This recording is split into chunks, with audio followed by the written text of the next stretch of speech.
On était comme syndicat solidaire dans la délégation qui a rencontré ce conseiller social du ministère des Affaires étrangères.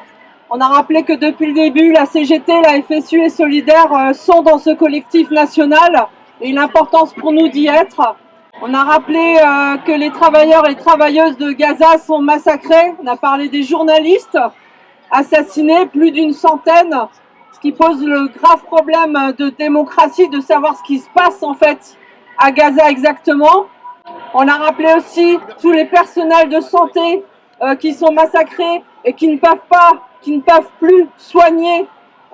Et on a rappelé évidemment les revendications qu'on a, qui sont claires.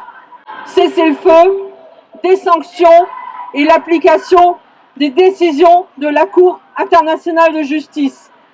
Par rapport à ça, ce ministère, en fait, sait nous dire des mots, j'allais dire, importants. Il sait condamner, par exemple, la colonisation.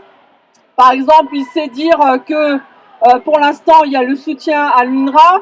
Il sait dire qu'il se trouve très préoccupé par la situation, etc. Mais comme l'a dit Bertrand déjà, on n'est plus au stade d'attendre des mots, on est au stade d'attendre des actes. Des actes pour sauver Gaza, pour sauver la population, pour que les prisonniers politiques soient libérés, pour qu'enfin on puisse soigner toute la population de Gaza et que cesse ce massacre et ce génocide.